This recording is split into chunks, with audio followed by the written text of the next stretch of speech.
From the dazzling brilliance of Kirk Gibson's legendary 1988 World Series home run to the unparalleled grace of Willie Mays' iconic catch, Don Larsen's perfect game, and Reggie Jackson's astonishing 3 consecutive home runs, we can confidently say that baseball has witnessed some truly magical and awe-inspiring moments over the years.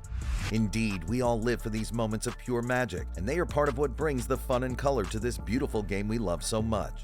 Now, buckle up because we're about to go on a very interesting ride through some of these exceptional moments as this video considers the best World Series performances ever. On October 18, 1977, a new baseball legend was born under the bright lights of the World Series. This star, Reggie Jackson, who was a New York Yankees outfielder, would go on to etch his name into baseball history with a stunning display of power and precision. It was in Game 6 of the World Series against the Los Angeles Dodgers that he achieved the impossible by hitting 3 home runs in a row off 3 consecutive pitches from 3 different pitchers. Now, that has got to be the new definition of cool under pressure, doesn't it? It was a feat only matched by the great Babe Ruth, who had accomplished the same in World Series games, but not in such a consecutive, jaw-dropping fashion. Before the game even began, Jackson had shown a glimpse of his impending greatness during batting practice. He launched 3 consecutive pitches into Yankee Stadium's third-tier seats, which was a mighty display of raw power. Yet his seemingly unstoppable batting practice performance left some people doubting. After all, just as the age-old baseball saying goes, great batting practice doesn't necessarily translate to a great game. Even backup catcher Fran Healy recalled thinking to himself something like, "Boy, is he gonna have a horse bleep game?" But hey, Jackson had different plans. In the second inning of the game, Dodgers pitcher Bert Hooton walked him, denying him the chance to make history. However, in the 4th inning, Jackson took Hooton's first pitch and sent it rocketing into the right field bleachers. Honestly, it was nothing short of amazing.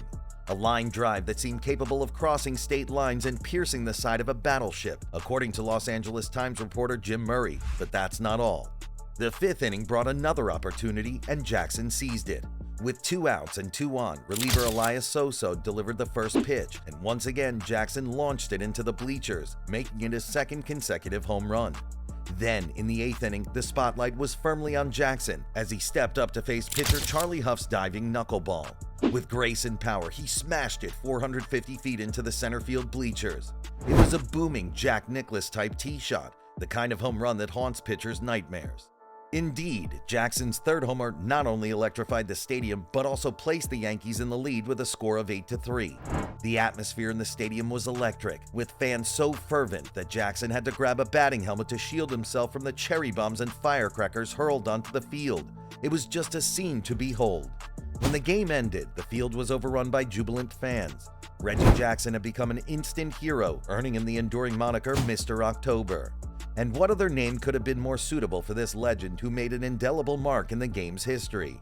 Willie Mays, who was also known as the Say Hey Kid, had a constant presence on baseball's highlight reel during his prime. But amid a sea of remarkable moments, there's one that shines above all, a moment so legendary that it's simply known as the catch.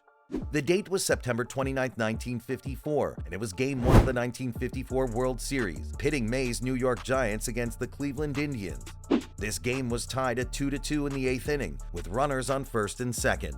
The tension was pretty high as the Indians' first baseman Vic Wertz stepped up to the plate and unleashed a mighty blow. It was a towering drive that sailed over 400 feet deep into center field. But then there was Mays, a master of the art of fielding, drifting backward in pursuit of the seemingly unreachable. With the ball descending from the heavens, Mays made an over-the-shoulder catch that totally defied the laws of physics. His outstretched glove found the ball, and in one breathtaking moment, he turned an impending disaster into an awe-inspiring miracle. With the crowd's breath collectively held, Mays, in the same motion, fired the ball back into the infield, preserving the tie and leaving the lead runner only to advance to 3rd base. It was just absolutely fantastic to watch. The Giants would go on to win the game 5-2, propelled by Dusty Rhodes' pinch hit 3-run homer in the 10th inning. And this victory set the tone for the World Series, where the Giants ultimately triumphed in 4 games. No doubt about it, Mays' catch truly defined that day and put the player in a well-deserved limelight. Kirk Gibson's 1988 World Series home run is a story woven into the very fabric of baseball's history. It is an unforgettable moment that unfolded on October 15, 1988, at Dodger Stadium in Los Angeles. Prior to this, Gibson's journey to the iconic moment was riddled with uncertainties. Injuries had cast shadows over both of his legs, and he was not initially slated to be in the lineup for the Los Angeles Dodgers. But destiny had other plans. In the bottom of the ninth inning, with the Dodgers trailing 4-3, he was called upon to pinch hit with 2 outs. Well, the tying run stood at first base, and hope hung in the air. And then it happened, an instant that would reverberate through time and become a revered moment in baseball history. Against all odds, Kirk Gibson connected with the pitch from the Oakland Athletics ace Dennis Eckersley. The ball soared over the outfield wall, a 2-run walk-off home run that electrified the crowd and sent shockwaves through the baseball world. The Dodgers would go on to win the game 5-4, and with this win, the stage was set for their 6th World Series title. Throughout that remarkable postseason, the Dodgers had been the underdogs. They were counted out against the New York Mets in the NL Championship Series and once again against the Athletics in the World Series. Yet Gibson's spirit carried the day when the chips were down. Indeed, Gibson's World Series home run is not just a baseball play. It's a symbol of defying the odds and of summoning greatness when it matters most. That moment has transcended time and become a legendary mark in the baseball world. No doubt, it is one of the greatest home runs in the history of the game.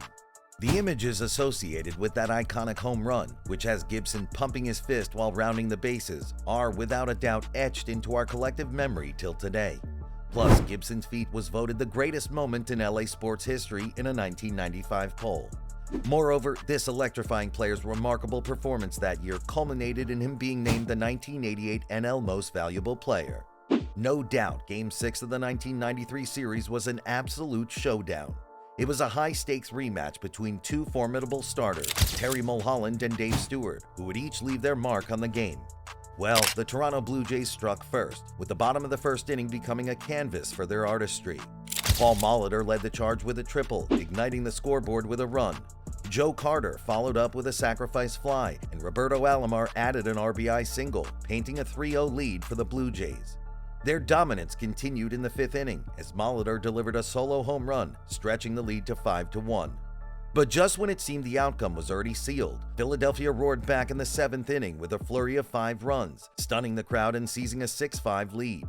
Lenny Dykstra, known for his power, struck with a 3-run home run, which also turned out to be his 4th in the World Series. Dave Hollins chipped in with an RBI single, and Pete Incaviglia added a sacrifice fly. Obviously, the tide had shifted. Dave Stewart's night came to an end with 6 innings pitched and 4 runs given up. But there were more legendary scenes to be seen. This game reached its crescendo in the bottom of the 9th, when Philadelphia entrusted their fate to closer Mitch Williams as they clung to a precarious 6-5 lead.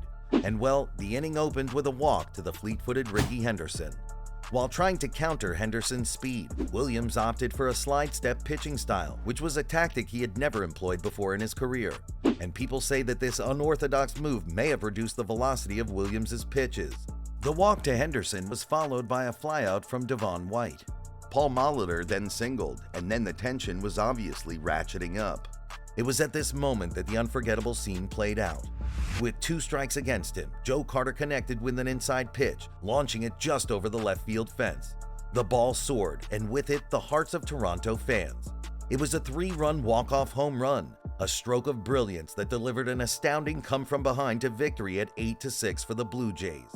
Of course, the stadium erupted in jubilation as Carter jumped up and down with unbridled joy, especially while rounding first base, where his helmet flew off, leaving an indelible and iconic image etched in baseball history. And that image still stirs up positive emotions in every Blue Jay fan till today. In baseball history, Don Larsen's career might be painted in shades of obscurity, with more losses at 91 than wins at 81 to his name, and a wandering journey that saw him don the uniforms of 7 different teams over 14 seasons. In fact, he could easily be labeled a journeyman, but then one moment in his career was enough to get him on this list. The date was October 8, 1956, and the setting was Game 5 of the World Series. Don Larsen, a player who had been struggling in his performances, found himself on the mound, wearing the pinstripes of the New York Yankees. Plus, a twist that made this scenario so much more unlikely was that he'd been yanked from the mound in Game 2 just a few days earlier, surrendering 4 runs in less than 2 innings, a very forgettable outing to say the least. But then, something unexpected was going to happen in this Game 5. Larsen was nothing short of perfection. Over 9 innings, he retired all 27 batters he faced and did the unthinkable by pitching a perfect game in the World Series. Suddenly, Don Larsen was thrust into the spotlight, a surprise star in a story no one saw coming. He went from being a bum to the new celebrity champion in town. In its October 22, 1956 issue, Life magazine celebrated Larsen's remarkable turn of fate in a story titled "The Rewards of Pitching a Perfect Game." In that article, Larsen himself marveled at the rapid turn of events, saying, "Last night I was a bum, and tonight everyone wants to meet me."